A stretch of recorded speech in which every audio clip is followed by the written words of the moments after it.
He shook his head, setting the wine down on my counter like it belonged there. "She's visiting her sister in Florida." I was nearby. Just didn't feel like going home yet. There was a hesitation in his voice that made me tilt my head. I'd known Daniel for over 20 years. He was dependable, polite, and quietly funny when you caught him in the right mood. But today there was something different. His presence lingered in the air like a song you can't place, but can't forget either. I poured us both a glass of wine, and we sat at the small wooden table in the corner of my kitchen. The soup bubbled gently behind us, forgotten for the moment.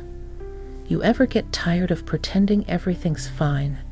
he asked, eyes not quite meeting mine. The question caught me off guard. I looked at him, really looked, and saw the lines near his mouth, the way his hands wrapped tightly around the glass, as though it were the only thing anchoring him to this moment. "I think everyone does," I said carefully. "Some of us just get better at pretending than others." He laughed softly, not out of amusement, but out of recognition. "Karen and I, we're not what we used to be." I nodded.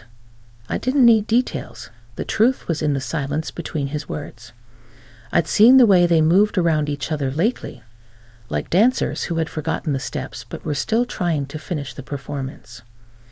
We talked until the soup went cold, about life, aging, regrets neither of us wanted to say out loud. And it wasn't anything inappropriate, at least not then.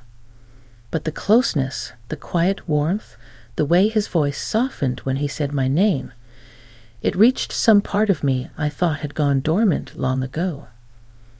When he finally stood to leave, I walked him to the door. The hallway was dimly lit, the kind of lighting that makes people linger in shadows, holding on to the moment before the night swallows it. He paused with his hand on the doorknob. "You always made me feel seen, you know that?" he said, voice low, almost apologetic, even when I didn't want to be. I swallowed the lump in my throat and nodded, unsure of what to say. "Good night, Daniel." "Good night, Marie." But he didn't open the door. Not right away.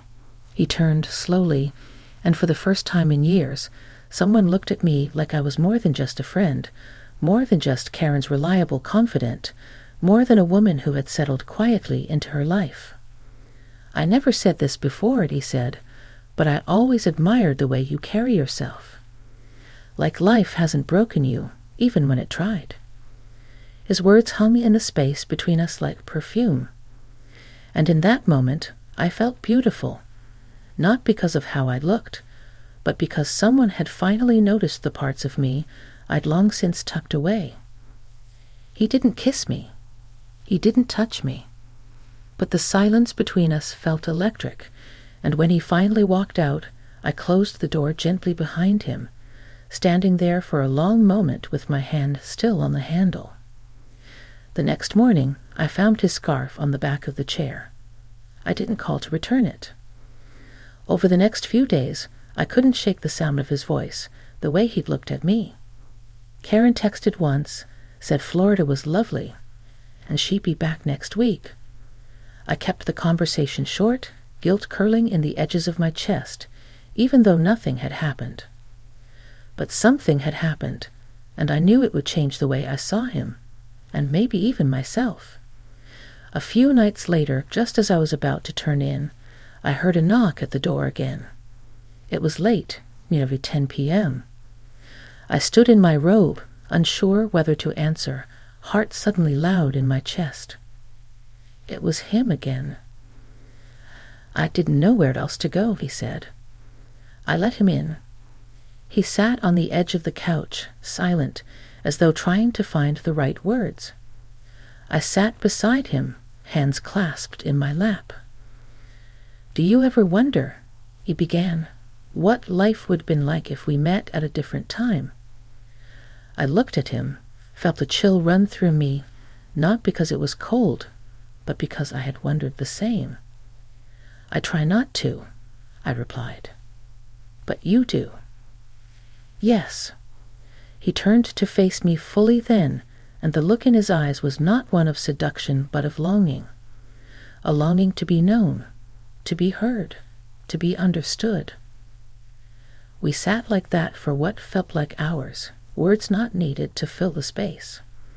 The only thing louder than the quiet was the tension humming gently between us. When he finally stood, I thought he was leaving again. But he didn't. "I just want someone to talk to. Without pretending," he said. And I nodded. "You can always come here." That night, we didn't sleep together. We didn't even touch. But we sat until morning, talking about the things we never shared with anyone else. And in those conversations, I saw parts of him and parts of myself I hadn't in years. In the days that followed, Daniel came by more often. Sometimes for dinner, sometimes just to sit. We didn't define what it was we were doing. We didn't have to. But something delicate and complicated was growing between us, and we both knew it. Then one evening, he arrived looking shaken. He stood at my door longer than usual before stepping in. "I told Karen I've been spending time with you," he said quietly. My heart paused. What did she say? "She asked if I was in love with you." "And what did you say?" He looked at me with a truth so bare it almost hurt. I said I didn't know, but I needed to find out. I stared at him, feeling everything, guilt, hope, fear, twisting inside me. Because I didn't know either. But maybe, just maybe, I wanted to find out too. The next few days blurred together like brushstrokes on a canvas I didn't know I was painting. Each moment felt tentative, like we were both walking a rope suspended between honesty and restraint. Daniel didn't come by right away after that night. I told myself it was for the best. Space was good. Space meant clarity. But the truth was, every evening without his knock at the door felt a little heavier. I found myself setting 2 places at the table out of habit. I noticed how quiet the house felt without the occasional low hum of his voice filling the corners. I'd never realized how used to his presence I'd become until he wasn't there. Then one afternoon, just as the sky started to bleed into gold and pink, my phone buzzed. "Can we talk? Tonight?" I didn't respond right away. My fingers hovered over the keyboard, unsure what to type. But before doubt could harden into avoidance, I replied, "Yes, come by whenever you're ready." He arrived just after sunset, holding nothing this time, not wine, not excuses, not small talk, just himself. I led him to the back porch, where the air was still warm, and we sat beneath the string lights I'd hung years ago but rarely turned on. Tonight, though, they flickered softly above us, as if sensing the moment. "I've been thinking," he began, voice low, careful, "about everything, about you, about what I want. And I realized I haven't been honest with myself, with Karen, with you." I waited, my hands folded around a mug that had long since gone cold. I've spent so much of my life doing what's expected. Staying, enduring, being loyal, even when the closeness was gone. He paused, swallowing hard. "But with you, it's different. You see me. You always have. And for the first time in years, I feel alive." I didn't speak. My chest ached in that strange way where longing and fear meet and hold hands. He continued, "I'm not asking you to make this easier for me. I know what's at stake, but I needed you to know how I feel." When I finally looked up at him, I didn't see Karen's husband. I saw a man unraveling and rebuilding all at once, and I saw myself, someone who had settled into the quiet rhythms of life and was now being asked to consider a different melody. "I never expected this," I said, voice trembling. I never asked for it. I know. But I feel it too. The silence that followed was rich and full, not awkward, not unsure, just full, like the air before rain or the last breath before a song begins. He reached out then, not boldly, but gently, and placed his hand over mine.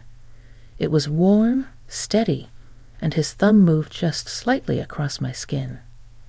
I don't know what happens next, he said, but I'd like to figure it out with you. The sound of cicadas filled the spaces between our words. Somewhere far off, a dog barked. Life continued as though nothing had changed, but something had. I didn't pull my hand away. We talked for hours that night, about the past, about our fears, about where the line had been, and when we'd crossed it. And though we didn't come to a decision, we both understood that something real was blooming between us, no matter how complicated or inconvenient. And then, just before he left, he kissed me. It wasn't hurried or impulsive. It was soft, searching, full of years and silence and possibility. When he pulled away, he looked into my eyes as though asking permission to hope. I nodded, just barely. In the following days, things changed between us, but not in the way I feared. We were careful, respectful, but we were also honest, and that honesty drew us closer. I told him I wouldn't be the reason his marriage ended, and he told me he'd already been living in the ruins for years. Eventually, Karen returned from Florida. I expected a knock at my door, a phone call, something, but it never came. Then one afternoon, Daniel called. I told her, he said. Everything. My breath caught. And she wasn't surprised. She said she knew something had shifted. She asked me to leave. And did you? Yes. I sat down, knees suddenly weak. I'm not calling to rush you into anything, he said gently. I just wanted you to know. I meant what I said. I want to figure this out with you, slowly, if that's what it takes. I remember staring out the window that day, watching the wind carry the leaves across the lawn. My whole life had been spent doing what was right, what was expected. And now, standing at the edge of something uncertain, something fragile, I had a choice. That evening, I set the table for two again. And this time, when the doorbell rang, I didn't hesitate. I opened the door, heart thudding, and saw him standing there, not just as Daniel, my best friend's husband, but as a man who had chosen me. As we sat down to eat, I realized how much courage it takes to pursue a truth that might cost you everything, but might also set you free. And I knew, deep down, that whatever came next, we'd face it together. Because sometimes the most unexpected connection is the one that teaches you how to live again. The days that followed weren't simple. Love, at our age, comes with history. Layers of choices, consequences, and people who've known us far too long to pretend things are clean. Daniel and I weren't swept up in youthful romance. There were no reckless declarations, no secret rendezvous. Instead, there were quiet breakfasts, long walks without needing to talk, and the silent weight of what we had both left behind. He moved into a small apartment not far from my place. It wasn't glamorous, just a modest one-bedroom with creaky floors and an old stove, but he said it felt more like home than the house he'd shared with Karen for decades. I believed him. The way he looked when he sat on his couch with a coffee in hand, relaxed for the first time in years, told me enough.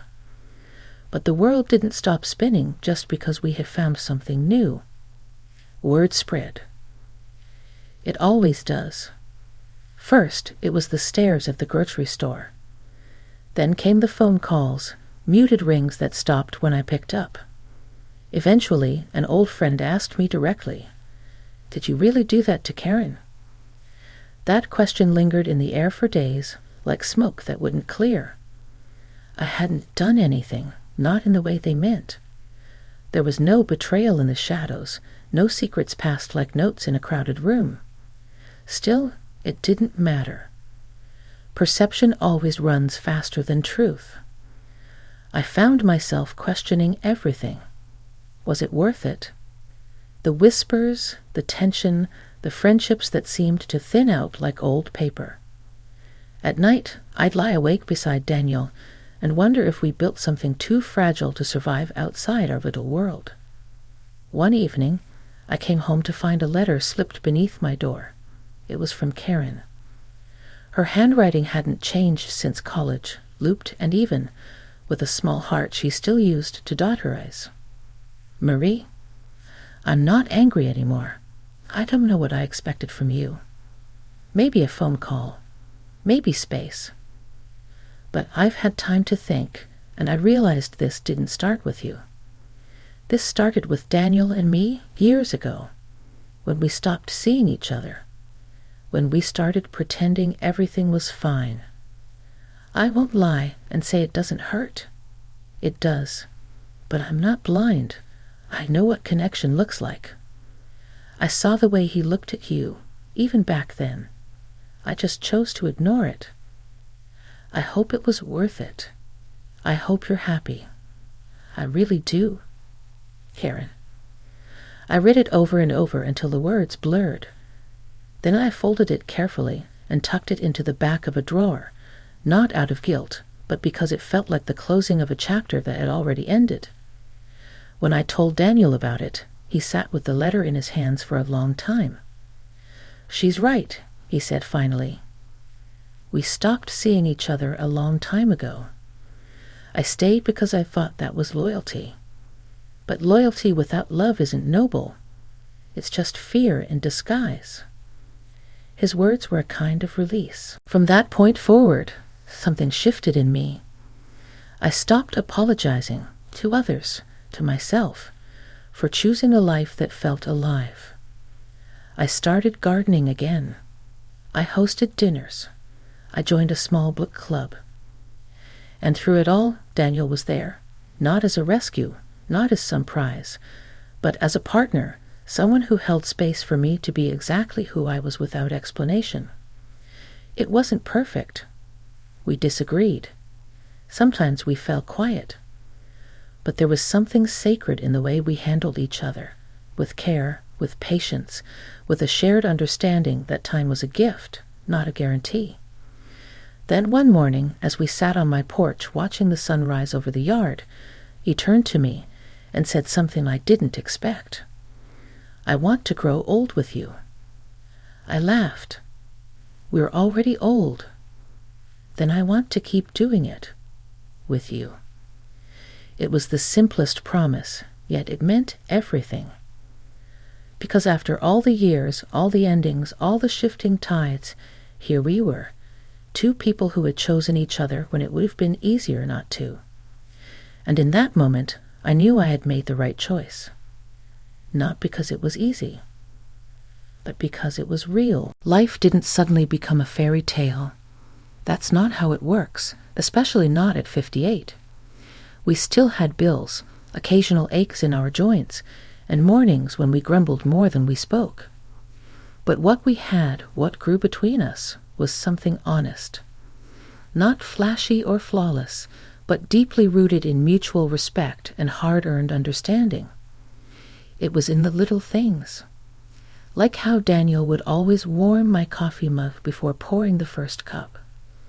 Or how he learned to love the quiet jazz records I played while cooking. He started bringing home fresh flowers every Sunday, never roses, always something a little imperfect, like sunflowers or wild daisies. Flowers that looked like they belonged on my kitchen table. But there were hard moments, too. One afternoon, I ran into Karen. It was at the pharmacy, of all places. She was standing in front of the vitamins, her expression neutral until our eyes met. I froze, unsure of whether to speak or walk past, and pretend we were just two strangers in line for calcium supplements. She broke the silence first. "Hi, Marie." Her tone wasn't warm, but it wasn't sharp either, just tired. "Hi," I said, my voice softer than I meant it to be. We stood there for a moment, surrounded by the scent of antiseptic and stale gum. "You look well," she said finally. "Thank you. You too." She nodded, then glanced down at her basket. "I heard you two are still together." I felt my throat tighten. "Yes." Another pause. "Well," she said, adjusting her purse strap, "I hope he's treating you better than he treated me at the end." That stung more than I expected. "He is," I said gently. "But I never wanted things to happen the way they did." "I know." She looked at me then, really looked, and her eyes were sad, but clear. We both deserved something more. I just didn't expect it to come from the same place. And with that, she walked past me, out the door, and into the golden haze of the late afternoon. I stood there for a while, holding a bottle of aspirin I didn't really need, heart beating a little too loudly in my chest. When I got home, Daniel saw the look on my face and didn't ask questions. He just held me, arms wrapped around me in the quiet, and that was enough. Time passed. Seasons changed. Daniel moved in officially the following spring. We donated half his old furniture, painted the guest room a calming shade of green, and planted a small herb garden behind the house. It wasn't glamorous, but it felt like home. One night, after a dinner with my daughter and her family, Daniel and I sat outside under the stars. He leaned back in the chair, sipping from a glass of wine, his eyes tracing the constellations like he could read something in them. "You think people our age still get happy endings?" he asked, turning toward me. "I think," I said, reaching for his hand, "we stop looking for endings altogether. We just start living the parts we used to skip over." He smiled, squeezing my fingers. "I like that." And I did too. Because for the first time in my life, I wasn't waiting for a moment to define me. I wasn't chasing approval or clinging to what used to be. I was simply here, with someone who saw me, chose me, and stayed. Sometimes we still talked about the past, about regrets, about Karen, about how the road that brought us together was full of cracks and shadows. But it was also real. And real, I've learned, is the most beautiful kind of love. So now, when I wake up in the morning and feel the weight of his hand over mine, I don't question if this is where I'm meant to be. I know it is. Because some stories don't start with fireworks or grand confessions. They begin in kitchens, in shared silences, in lingering glances across rooms that used to feel empty. And they grow, slowly and surely, into something that still echoes long after the words are spoken.